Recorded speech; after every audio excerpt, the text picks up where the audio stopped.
I ask a whole list of these questions. I call them like the sort of power questions. And it's asking about like, what are your skills and what are your interests and what are things that you did when you were younger, or what were you pulled toward? Welcome to the 440. Today's guest is a friend and a greatly appreciated member of the Fonz community, Brenda Earle Stokes. Brenda's a true multi-hyphenate: pianist, vocalist, composer, educator, YouTuber, and entrepreneur. Her work centers on demystifying music so learners from all backgrounds can feel empowered as musicians. She balances an impressive international career as a singer and pianist with deep devotion to education, running her private studio, leading the versatile musician membership, creating content that reaches tens of thousands online, and still finding time for exciting gigs. Brenda recently released her album Motherhood. She's on the verge of hitting 40,000 subscribers on YouTube, and she just moved back to Canada. Her journey's full of insight and inspiration about what it takes to build a fulfilling life in music. Brenda, thanks so much for coming on the show. It's great to see you. Thanks for having me. Welcome. It's good to see you too. So yes, you've got a lot going on. There's a ton of stuff that I want to talk about today. And you don't really probably know what that is yet because I haven't really told you, but I've got a lot of stuff that I thought it'd be kind of exciting that way. So I wanted to just dive in and welcome. How are you? What's going on in your world? All is good. We moved and so it's like I'm still doing everything I did. I'm just doing it with a different view out the window. So that's a good thing. Yeah, and maybe give a little context. You moved from... So I'm originally from southwestern Ontario in a city called Sarnia, and back very many years ago, like 23 years ago, I moved to New York City to pursue my jazz career. And as of August, I moved back to my hometown but I brought my family with me this time, my husband and my son. And we're now living about a 10-minute walk from my childhood home where my father still works and lives. So you're going home, and so this is a major shift in environment, right? Absolutely. New York City to Sarnia, right? Yes. So tell me a little bit about that. Well, I think, like people get to a burnout phase with places, and I love New York City. It's been the most incredible, half of my life spent there. I have done so many of the things that I had really, really wanted to do with myself, and I'm so grateful that I was able to give my kid his first 13 years of his life there. We were regulars at every museum and the zoo, and we know the place like the back of our hands, but it started to get to feel like it was too much, and we wanted to see what would happen if we downshifted. So we downshifted. We just did it. Yeah, and I'm kind of reaching out here about the idea too that you moved. You had a very complex and thriving business. We should probably just talk about that really quickly, about the portfolio of your career, like the things that you've been doing. And I've known you for a couple of years now, and you just always have a million projects going on. You just said you have intense executive functioning skills. You're like juggling all these things. Right. So yeah, tell us a little about what you were doing and how that transferred into this new space. I think it's such a great story.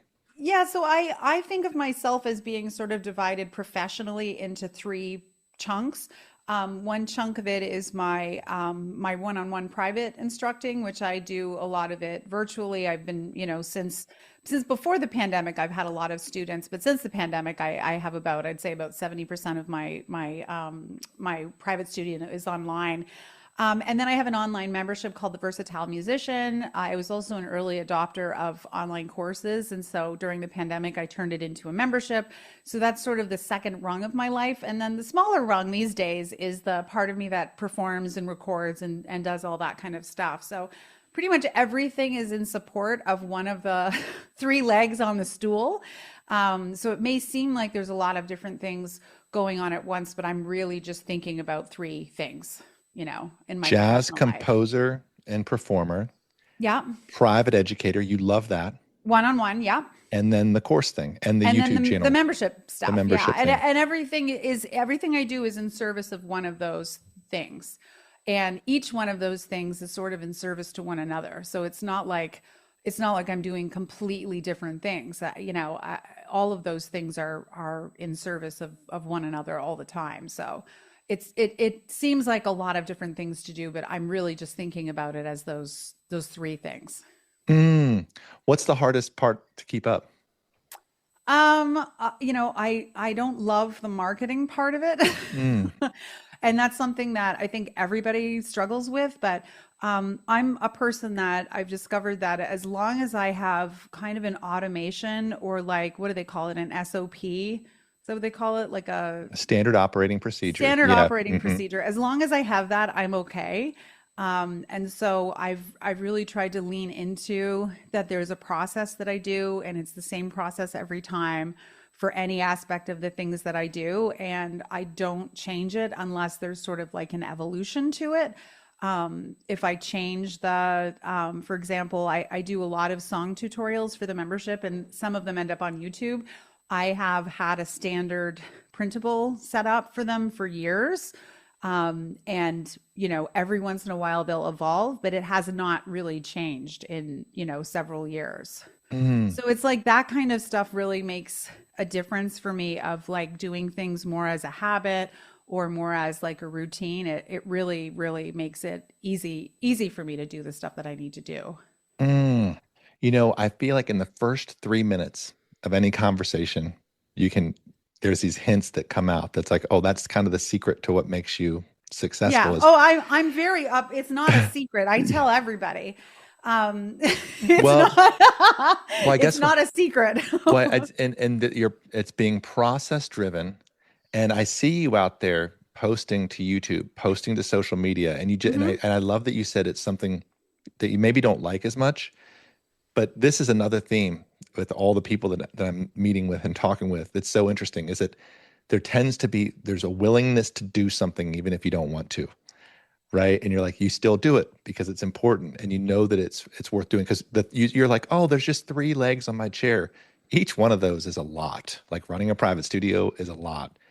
Doing the course creation and the YouTube channel, and because you work at it constantly. And so if you're listening to this and you're thinking, oh, wow, I'm going to do this.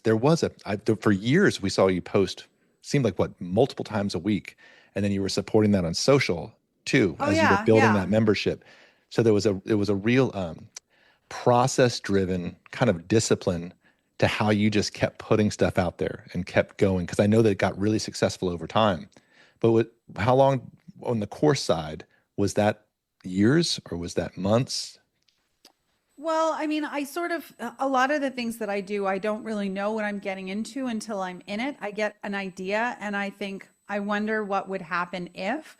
I'm not somebody that's done a lot of like the sort of research you're supposed to do. I also didn't take any of the courses that people make about how to make a course, like the course about making courses for making course, like all that kind of stuff. Cause I don't like that kind of stuff.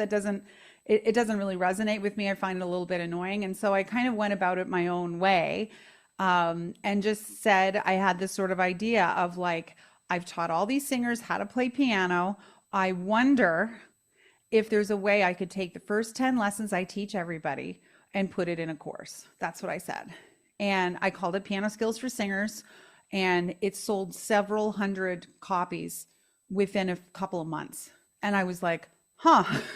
And then people were like, is there a level 2? And I was like, okay, It's coming. And then somebody was like, what about a jazz course? So it was like that, that kind of thing. And so I mean, it sounds like I made a lot of money, but for the amount of effort I put into it, I did not make a lot of money because, I was really putting a lot of energy into it. And it just sort of grew that way.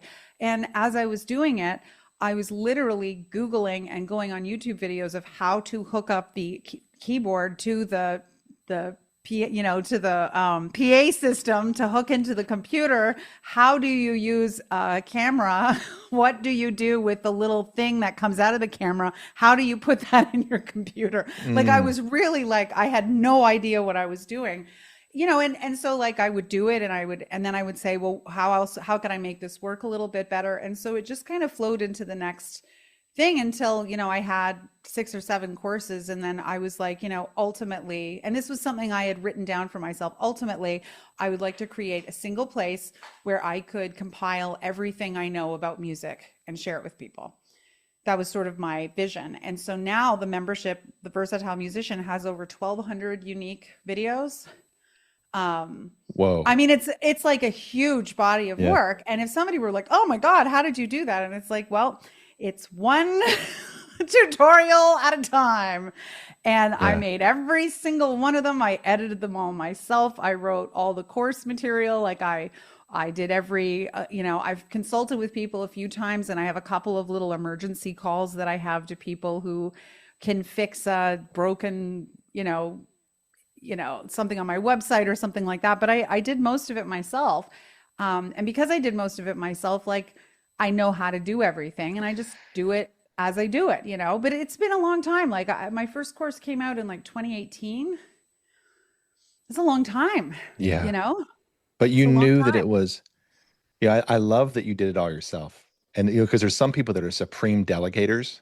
And Yeah. I kind of lean more towards what you're doing. I was going to ask you for what you were describing and just watching you. When you were doing this, there was a lot of curiosity and kind of fun and joy behind it. Like there was like it seemed like you really loved the learning of it. And I'm that way too. And, launching something or creating something new, all the things you get to learn. Right. And so what was the driver for you as you were, aside from the purpose of putting it out in the world, what was your emotional landscape as you're pushing this thing out and getting to where you have 1,200 videos out? Yeah, I mean, I think that I like the process of teaching. I like the idea of like reverse engineering things, which is funny because my father was actually like for 45 years was a process control and mechanical chemical engineer.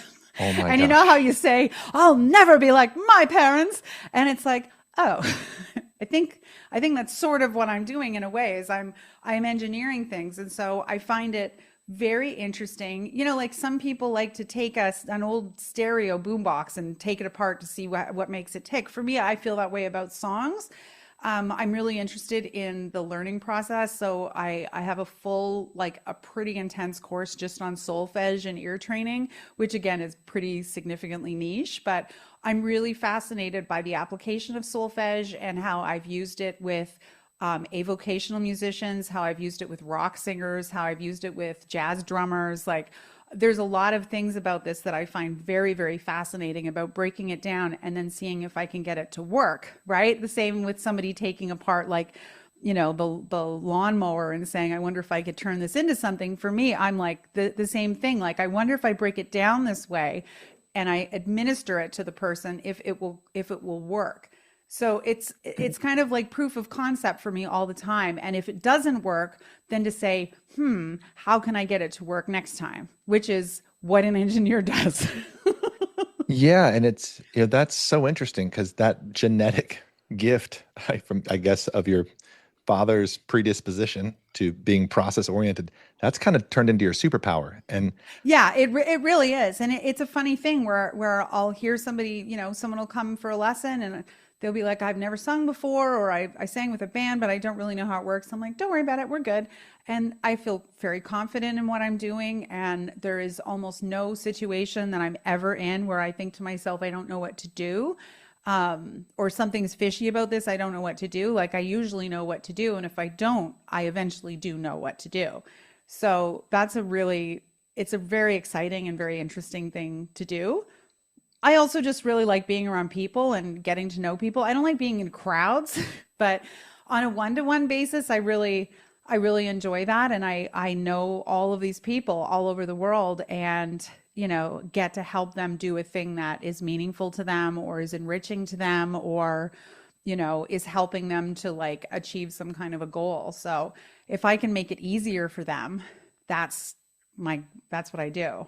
and also knowing that you love that one-on-one. I'm the same way. Like Yeah, I enjoy it. love the one-on-one thing. It's a fun thing to do. You get to know people. Like I have a student who's an orthopedic surgeon, and I'll say, sit on your sit bones, and he's like, actually, the name of the bones are, or I have students that do all kinds of really fascinating. I have a student who's a contractor for the United States Department of Defense, like who's doing interesting things. So it's like I have these fascinating people all over the world who I get to know, and we get to do all of these really interesting things. And then the flip side of it is I have a very, I would say, like obscure and eclectic taste for music.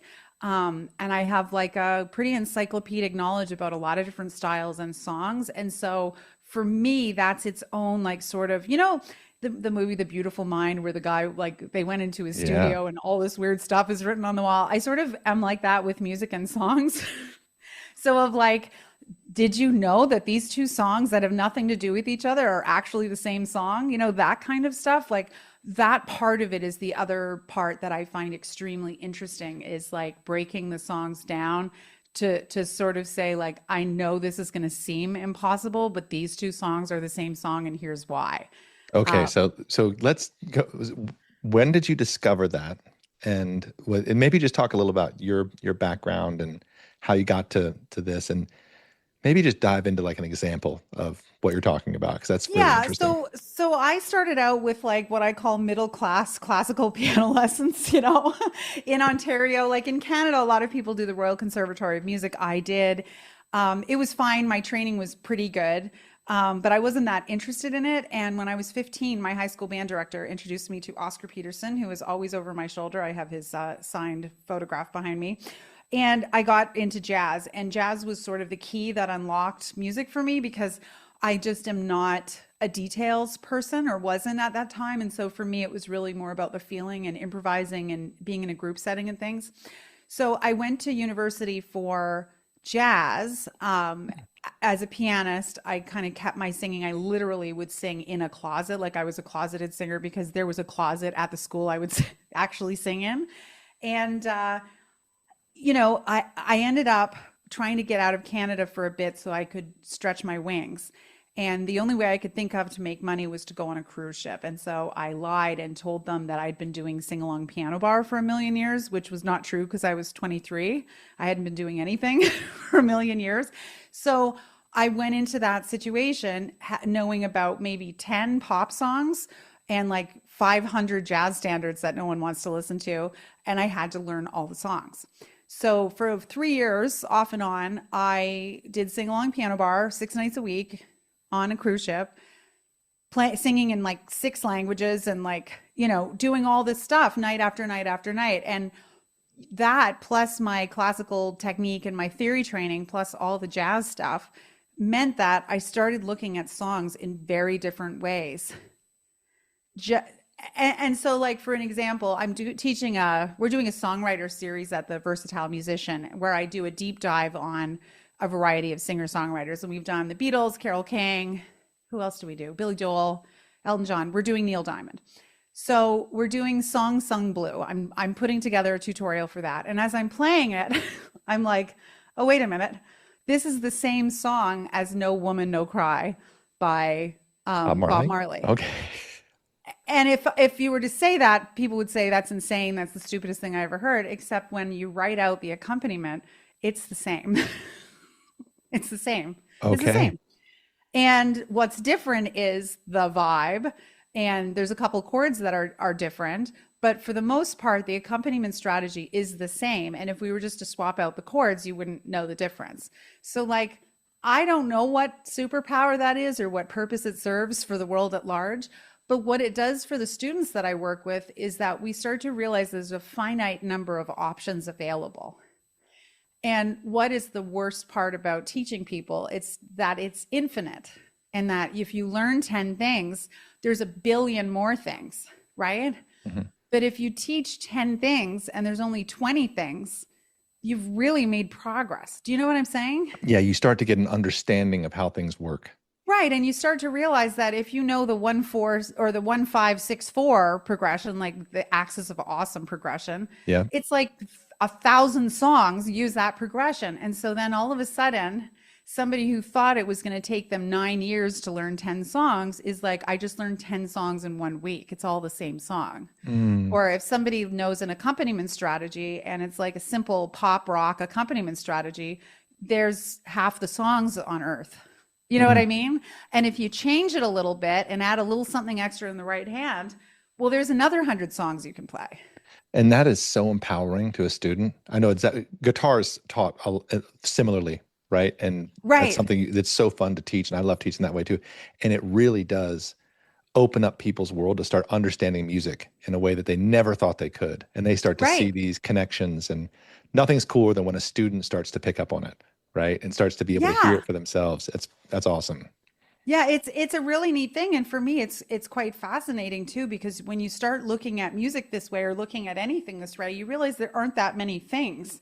Like there's a finite number, and that becomes all of a sudden very manageable. It's sort of looking for the patterns in things, and piano doesn't hasn't historically been taught that way. That's a guitar thing. Mhm. But historically the piano has not. But this is how I've been teaching it for a long time, and more so and more so. And it really is like it's life changing for people, and it makes it so much more fun for them to play. They just enjoy the process more. And for me, I'm always looking at things the same way, saying, "Do I know this? Where do I know this from?" You know what I mean? Mhm. Yeah, and you so basically I'm just going back and putting this story together. So you got this, you went to school. I didn't know you didn't go to school to study voice too. Then you got this No, no, no. I don't. None of my degrees are in voice. and I love that you went on a cruise ship knowing 10 pop songs and 500 jazz standards, and somehow you're like you BS'd your way through that interview or whatever that was. You get the gig, and then you were playing 6 days a week. That Yeah, is well, the first contract was 3 months, and I was playing 7 days a week. I did oh, not have a night off. It was ridiculous. And they didn't pay very well, but whatever. I got in the door. I learned 700 songs in the first contract and in 11 and a half weeks. in those 12 weeks, how did you change as a musician? I've just it sounds like when the Beatles were just starting and they were playing these crazy gigs every day, those great stories. Yeah. Was it transformational to how you thought of music or Well, I was there having only graduated a year or two before, so I was still very much in that sort of student mentality. And I've had good teachers over the years, but I never went into a program where they're like, then you do this, then you do this, then you do this. It was sort of like these are things that are floating around, and we didn't have consistent private lessons at the university I went to. It was sort of like patchwork things that you were doing, and so spent a lot of time in the library looking stuff up and asking questions of people who played well. I'd be like, why are you sound better than me? What are you practicing? I had that kind of mindset of like, I guess, didactic, persuasion. And so the cruise ship was just sort of an extension of the same, where I'm like, well, I gave up my apartment. I told everyone I was leaving. I cannot lose this job. I will be very screwed if I do. And this was in the year 2000. So I just want to point out there were no iPads. There was no lyrics and chord, like Ultimate Guitar didn't exist. oh my. Right. We're talking like this is 25 years ago that I did this. And there were no way, like internet access was like 40 cents a minute. So it's not like that you couldn't print anything. Like there was just all the stuff. It's like people would be like, who cares? I can play a bunch of songs too. I had a notebook and a pitch pipe, and I sat in my bed every morning because we didn't have internet access in the room. I didn't have, they don't have those roll up keyboards back then. I literally had a pitch pipe and a notebook, and I would transcribe all the lyrics by ear, and then I would transcribe the chords.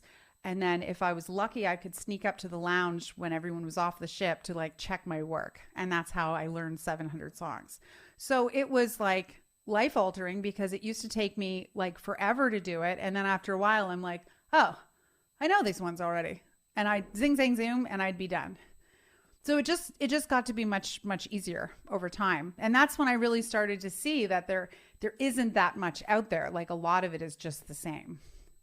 That is an amazing story. I can't believe I'm just hearing that for the first time. Yeah.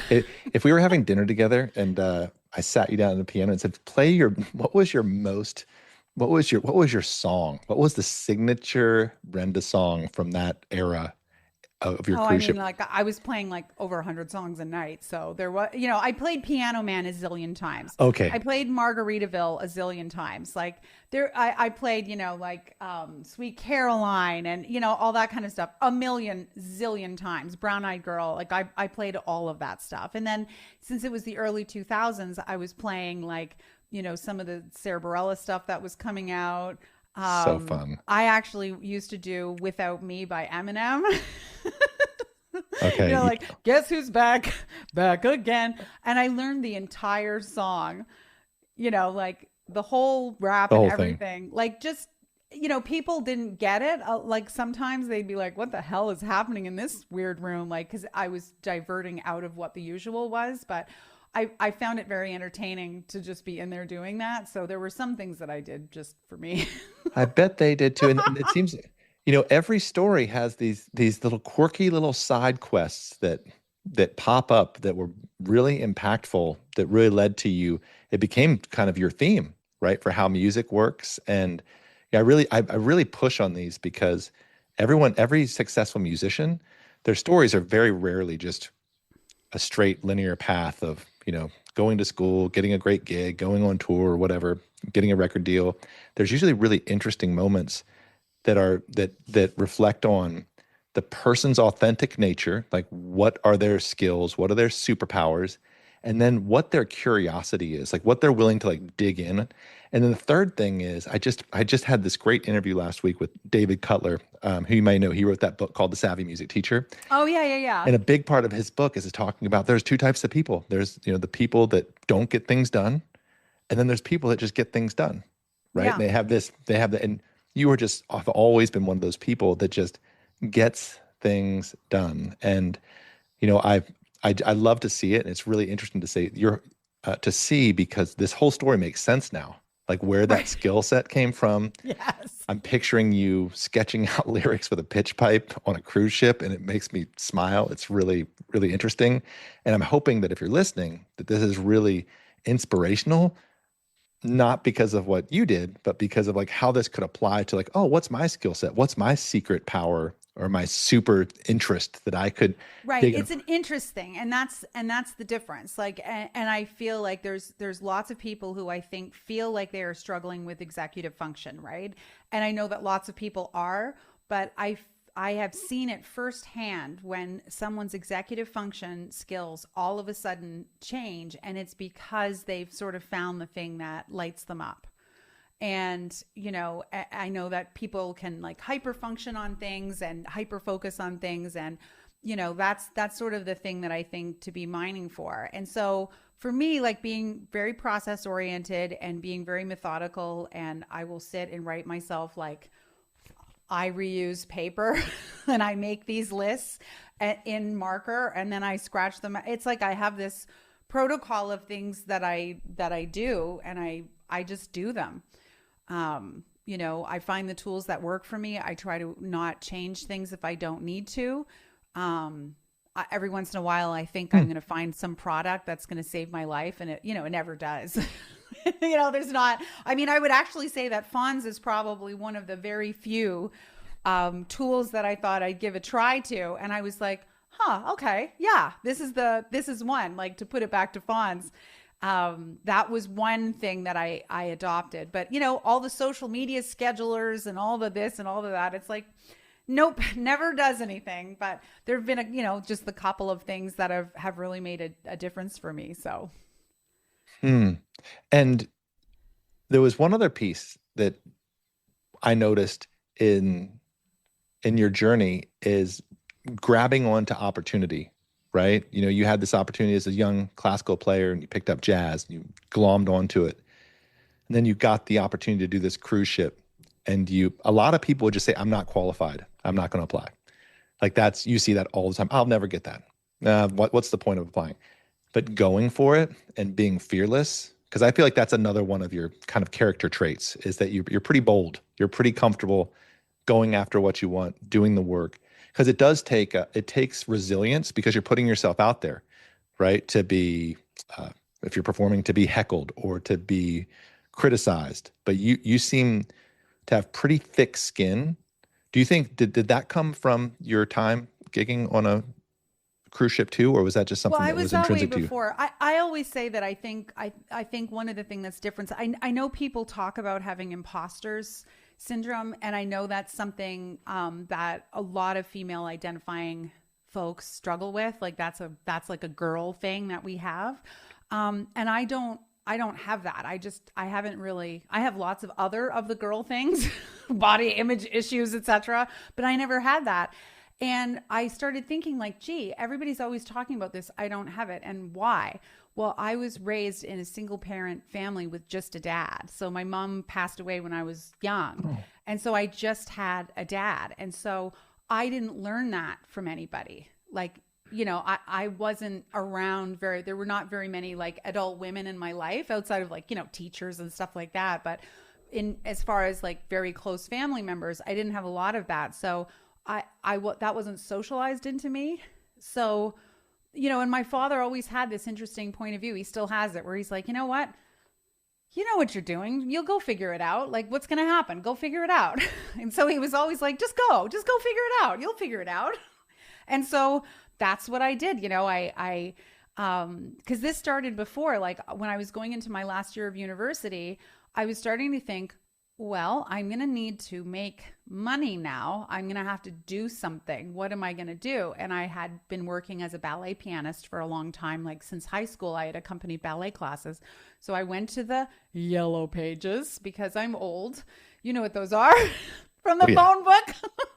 And I wrote a cover letter and a resume, and I mailed it to all the ballet studios in Toronto and followed up and had paid work, 35 hours a week of paid work by the time I graduated. And I was the only one of my friends who had. So this is like how my brain works.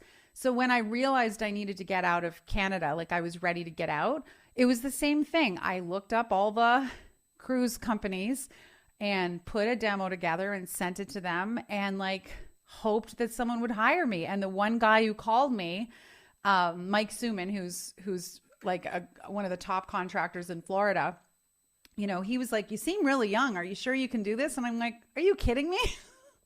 And I got the job. So my only problem at that point is I had to keep it. So I don't know. I've always been like that way. I think I'm also a good poster child for fake it till you make it. I have always sort of had a confidence in myself, but I've also been willing to accept what I can't do and actually do the work to fix it. Yeah, I don't know if I've ever met anybody that hasn't had a moment of experiencing imposter syndrome they had to work through. That's an amazing. Well, I mean, I like every time I write a song, I think it's the worst song ever. And But when that's I released different. my album, when my album came out, I'm like, well, this is the biggest mistake in my life. So it's not like I'm like, I'm awesome. It's not like that. But I just sort of think, like, what's the worst that could happen? I'm not precious. I'm not special. Like, you know what I mean? It's like, who cares? Like I sort of have that feel around, like I care very much about what I'm doing. But again, like, what else am I going to do?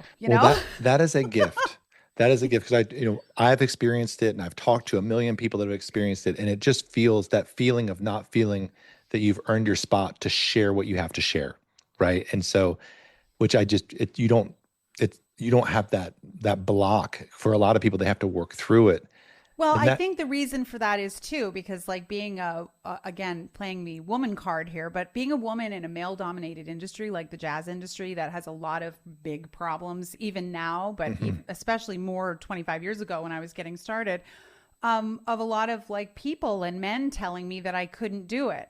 So I didn't need to tell myself I couldn't do it. I had a whole lot of people who were saying, you can't do this, or girls don't belong here, or whose girlfriend are you? Like when I was the band leader, that kind of stuff. So I think that, and I know actually a lot of my jazz, female identifying jazz musicians have a similar thing, that there's this sort of stubbornness around it because we've had so many people saying such like gross things, that I think that there is like sort of like sort of a fire or a feistiness or something that kind of goes along with it. It's part of the recipe that makes your fabric of your but I don't recommend it. Like if I had a cooking channel, it would not be a recipe that I would suggest people make. But it's just, it's just sort of the way it is. And it's a tough business. There's a lot of rejection, like I've had people say all kinds of like horrible things in lots of different ways, as I'm sure people in every industry have. And it's like, well, all right, like what am I going to do about it? Yeah. And thick skin is really important. My wife is an actor. That's brutal. And I always, she come home from a week of auditions and I'd be like, wow, I don't know if I could take that. It's so much. And you just get used to it and you just keep going and it becomes part of the job. Yeah. But I think that it is a differentiator because it's the people that are willing to, however you experience it, is just to keep going and to do things. And nowadays there's this concept of the cringe period in any new idea. Like if you're willing to do something that hasn't been done before, you're putting yourself out there to be, whether it's releasing a record or having a new pedagogy or whatever it is you're doing, recording a cover and putting it on YouTube, opening up to people criticizing you and being cringy, being like, oh gosh, that's so weird because it's new. And it's that getting through that is where the big success comes because you're doing something new.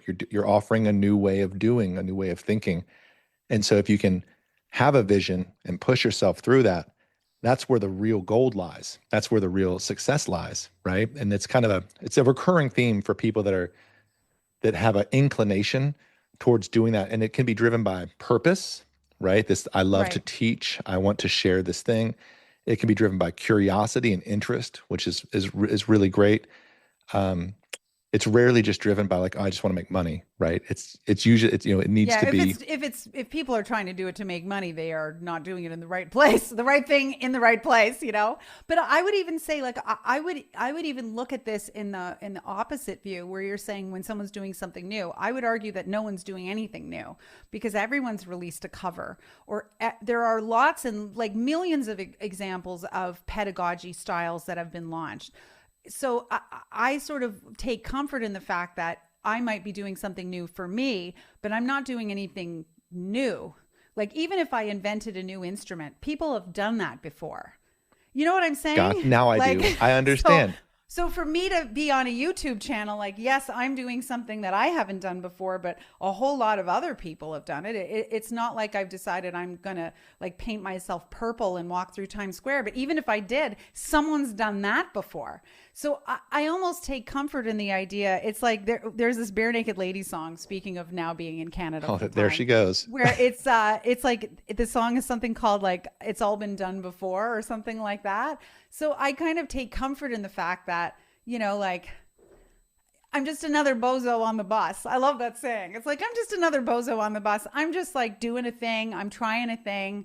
I'm going to do the stuff that people do. Maybe it works, maybe it doesn't. And so in that way, it takes away some of that terminal uniqueness and it makes what I'm doing a lot less precious because I'm like, well, somebody else put out an album yesterday and 10 people will release one tomorrow. So, there's something about that I find very comforting. That is an interesting perspective. Have you had that for a long time? And that's when you put something, when you do anything, you say this feeling comforts you? I'm going to definitely co-opt this. This is why I'm asking. I'm borrowing this immediately. Like it's something that I think about a lot because like I think the idea of being too precious about things, that's where I think things fall down. Like that's where I think a lot of people fall down because they're like, oh, I'm so precious. Oh, what if I do a wrong note? Or what if and it's like, like people have had bad stuff. Like there's some really bad Beatles songs that are super dumb. And, there are lots of things that people have done where you're like, that's not really for me, or I don't really care for this.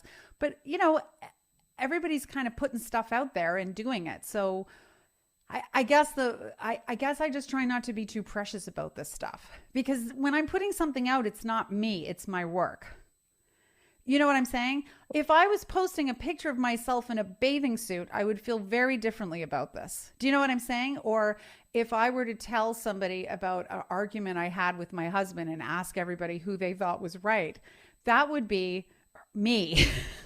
But this is just my work. And or if I asked people if they thought I was a good mother or not, that's me. But when you share your work, I'm sharing my work. And you have a partition between you and the work that you're putting out there in your mind. No, I wouldn't even say it's a partition. I think I don't even really think of it as it's not like I'm compartmentalizing okay, or I'm good. separating. Okay. I'm not like separating it or locking it away or something like that. But I think it's just sort of having a healthier perspective because what are any of us doing if you really think about it? Like nobody is going to like be cured of a disease because of what we're doing. You know what I'm saying? Like our work is very important. I believe in our work, but like I'm not, what I do, me showing you how to play Cracklin' Rosie on the piano. I've been doing the Neil Diamond work this week, Yeah. FYI, isn't going to stop a war. You know, it's not going to be the difference between life and death, or, you know, somehow like, I just am not precious about the work. I think it's very important. I think it's meaningful. I think it's spiritual, but like I'm teaching piano lessons, or I'm singing songs about stuff. I just try not to be too precious about it. And it obviously means the world to me, but I just try not to be too precious about it, because I think we can take our work seriously, but I don't think we should take ourselves too seriously.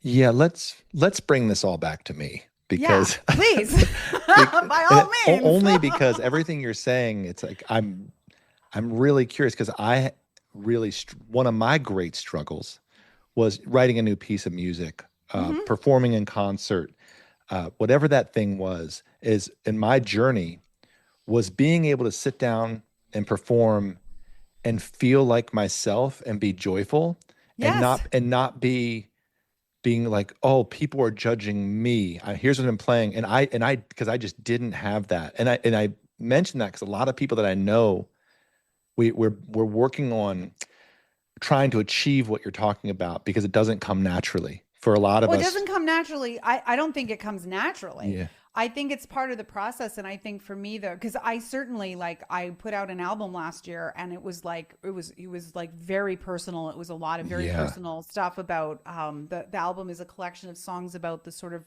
quote unquote real experience of mothering in the 21st century. It's a pretty heavy record.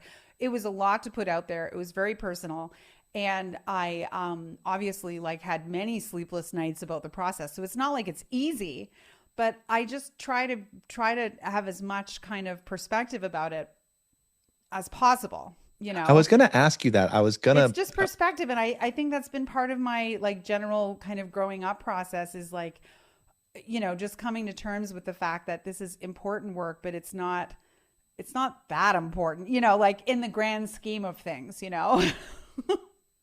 No, I hear you, and I love it. And I love how you explain it, because it makes sense about not making it be so precious. Because the truth is that a lot of great creatives don't put anything out, right? Because I've known a million of them over my life, whether they've been people I've worked with, and they don't do anything. And it's that little click of feeling like it's not ready, it's not good enough, I'm not good enough. And so the thing I'm learning from you is, and being inspired by, is like, no, just it can still be, you can care about it a lot. And that's why I wanted to ask you about your record, because I knew that was so personal. Is, were you able to have that same perspective, even with something like that, that's a piece of art, that's about your experience, that is personal, you know, having the skill to say, oh, it's time to put it out, and just to let it go, and to not, I love what you said. It's not too precious. Don't make it too precious.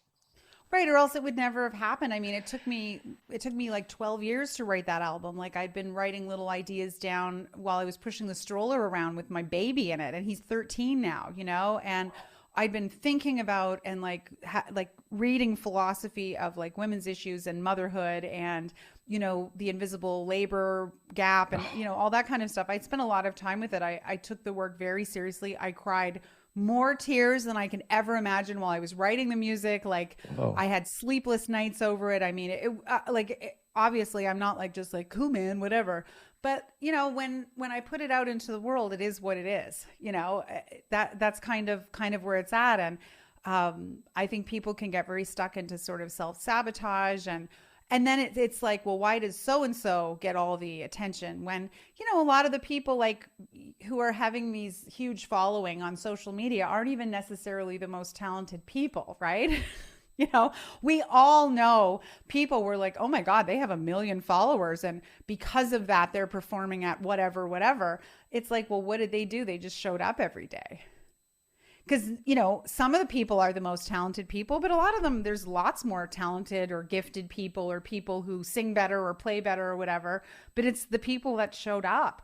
And I think that the showing up is such a huge part of it. You know, I have had so many people pick my brain about doing, you know, online courses and stuff like that, to the point that I like just try to avoid answering any questions about it. Because I'm like, if you're asking like how fast this is going to happen, then I just tell people you shouldn't do it. Like if this isn't like life or death for you, if you don't feel like, if you don't do this, if you think it's sort of a get rich quick scheme, or it's going to be an easy source of whatever this passive income thing they talk about, it's like, it's not passive, people.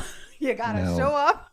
You got to eat it over and over and over again. It's passive for the people selling those courses to try to teach you how to make those courses. Right. Teaching courses to teach courses, how to, coaches who coach coaches who coach coaches. But, even those people, like if you see their advertising budget, you're kind of like, I don't think they're really making any money doing this, So that, that's the thing to think about. I think it's like, you got to show up, you got to roll your sleeves up, you got to eat the occasional, what sandwich.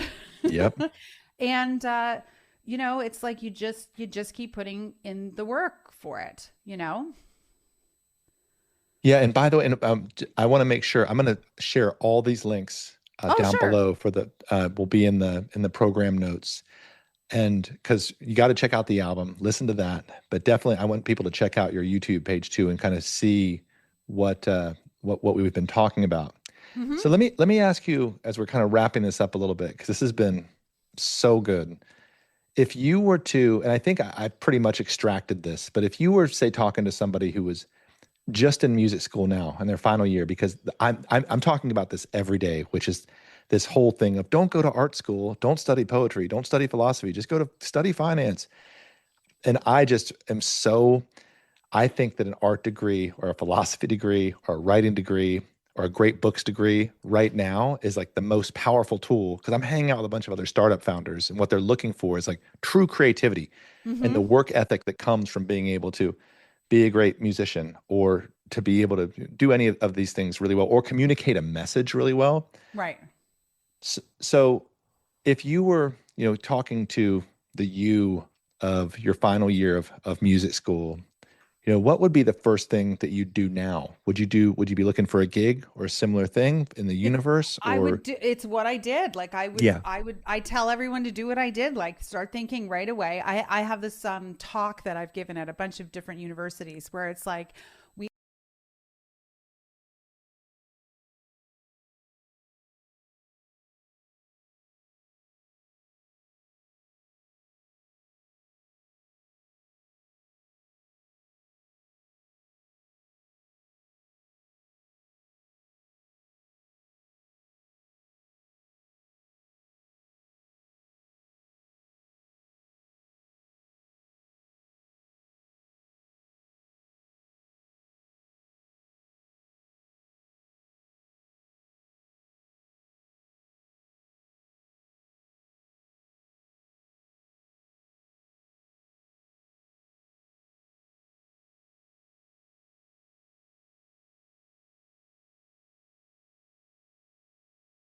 I ask a whole list of these questions. I call them like the sort of power questions. And it's asking about like, what are your skills and what are your interests and what are things that you did when you were younger, or what were you pulled towards, and like, what is available to you in your area? What could you do? Like starting to think about, well, what is available that you could kind of get into, right? And then lifestyle questions. And, there's a whole bunch of stuff in there that gets people thinking about it. But what I tell people to do is to do what I did. And that's to start thinking about, well, how could I make a living doing this? Right. And how do I come up with something that makes sense with the lifestyle that I'm comfortable having? So if somebody is more of a purist about their art, that they don't want to do sing-along piano bar, or they don't want to play in a restaurant, or they don't want to play for children's dance classes, and they want to keep it precious, well, what other things can you do? How could you make the most money so that you have the most time? You know what I mean? It's like thinking, It's thinking in that kind of way about what your disposition is and what you can do to sustain what you want. What's your three-legged stool going to look like for you? Yeah. What's it going to be? And for a lot of because I work with a lot of, young sort of up and coming actors and music theater singers and singer-songwriters, it's like, babysitting is a great one for them, waiting tables, because they don't necessarily want to go put on a costume at Disney, and be like Minnie Mouse, right? Some people, that's a good fit for them. Some people it's not. So it's better for them to 10 bar and make a ton of money so they can audition. You know what I'm saying? Exactly. So it all depends on what someone's disposition is, and kind of getting granular about what they're willing to do and what they can do, and then going and doing that. And I'm also a big purveyor of people being financially responsible. So I'm with you in that the world of, doing fine arts degrees and things like that is great. But the asterisk, which is enormous, is do not dig yourself a hole of debt that you will spend the next 20 years getting out of. And I think that's the sort of piece of it where I disagree with people saying stay away from the fine arts. But I do say, like, whatever you can do to be as responsible and shore yourself up as much as possible, I think is absolutely crucial. Yeah, because you're committing to a life that is entrepreneurial, basically. Like you're responsible for whatever it is that you're doing. It's up to you. Like that's the piece. You don't graduate the music degree and just get a great job given to you. Right. Yeah. Unless that's what you decide to do. But even then, my brother is also a musician. He's a jazz musician, my poor dad. And my dad was hired by the same company and expected to live there, work there until he died. And he said, I actually kind of feel better for you guys because, he got invited into early retirement because the company was downsizing, and he was like totally knocked off his feet by it. It all worked out in the end, but he's like, you and your brother, this is what your life is. It's not going to throw you for a loop if something falls through. You're sort of always thinking in that way. So that was kind of a cool thing to have that perspective of things. But yeah, it's not easy, but at this point, I don't think any industry is easy. I see people in corporate America who are like freaking out. The medical field is in kind of dire straits right now. It's like, there is no clean, easy way to have a long life in kind of any career at this stage in the game. And so, you may as well try to find your own path and find a way to sustain yourself and consider your lifestyle and consider your consumption and things like that, Yeah. Reflecting deeply to know. I love how you say disposition, or I say self-reflection of just knowing yourself and it was cool. I love that you said, maybe you're better off waiting tables or bartending because you make a bunch of money. And that's also where you network. Like things happen when you're doing something for the right reasons. They just kind of show up. Let me ask you one quick question. And then, so that was the college music major. I'm wondering, what would you say the same thing, or would you have any advice? Because one of the things I hear a lot is, I've been teaching 20 years. I'm so burned out. And what I'm hearing people say is they've been doing the same thing that their teacher did for 20 years. And what I want to say is, try something different. Like, and the burnout is really just kind of to me, it seems like it's a habit of doing the way things have always been done. How would you encourage somebody if I said, yeah, I've been doing this, I'm really feeling burned out. I'm just teaching one-on-one lessons, or what would be the first thing you do? You wouldn't find it if you were helping somebody through that situation. I've been teaching for 20 years and I need to reignite, because I hear people say, I'm going to start a course. They get excited because they see one of those ads and they pay for the course and they start it. And they're like, this isn't, what did I just do? I just wasted all this money. Now they're more bummed. How would you encourage somebody in that situation?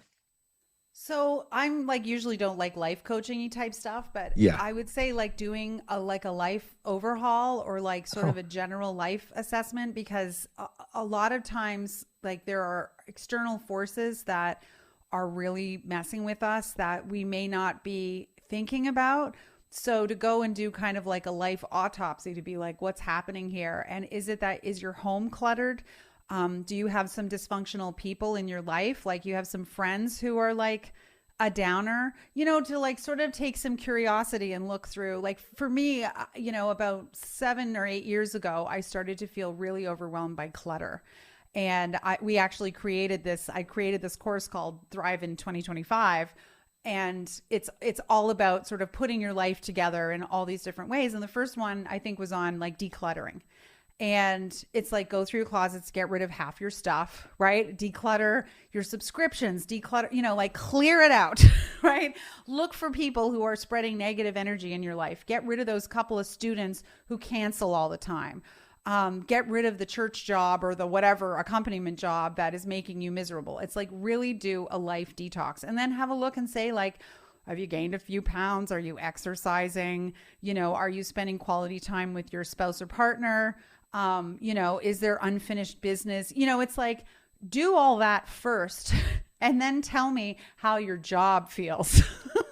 I am so glad I asked that question. Yeah. That is so good. I was like, that is not what I thought you were going to say. And that is no. a beautiful I mean, answer. that's such a huge part of it, because, we feel burnt out. We're stuck in a rut, and it's like, maybe you should like clean everything up, get a better desk, clean out the trunk of your car, donate all those clothes, like make that awful phone call, like, stop talking to that dysfunctional friend, whatever it is. Make space and stop overscheduling yourself on the weekend. Don't have your kid in 3 travel sports. Like, just chill it down a little bit, and then see what can you do? Part of circling back to the move back to Canada, part of the move to Canada was making that space, to sort of pull out of a life that all 3 of my family members, we were all feeling totally overwhelmed by everything, and like make the space. And I came here and I was like, I'm not going to take any extra students on right now. I'm fine. Everything's good. And I'm not going to sign up for anything. I'm not going to do anything. And, quite a few things are starting to present themselves, and my passion for music is showing up again, and I'm spending time outdoors. It's like a lot of really good things are starting to happen. And I can see how that's going to lead to me feeling ready to make another album, or, sort of participate in that kind of creative environment again. But a lot of times it's just not the work, it's everything else. Wow. We're going to stop right there. Okay. I won't say another word. No, it's just like, that was so beautiful. It's not, a lot of times it's not the work, it's everything else. I think it's everything else. Yeah. As you're talking, I'm just you hit that, bringing it back to me. You hear that, I'm like, oh my gosh, that really resonates. And I think that could reach a lot of people. And I'm really glad that you shared that. That's awesome wisdom.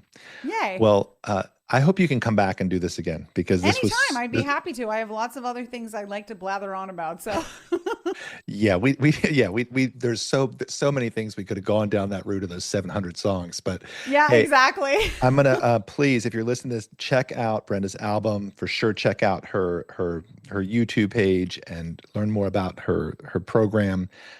I am so grateful that you were here, Brenda. It was so good to spend a minute with you and to catch up and to chat. So thank you so much. This was really fun. Thank you. You've been listening to the 440 podcast. If you found this helpful, subscribe at Spotify, Apple, or wherever you listen to podcasts, and leave a quick rating. It makes a big difference. To learn more about how to run your teaching studio with less stress and more joy, visit fonz.com.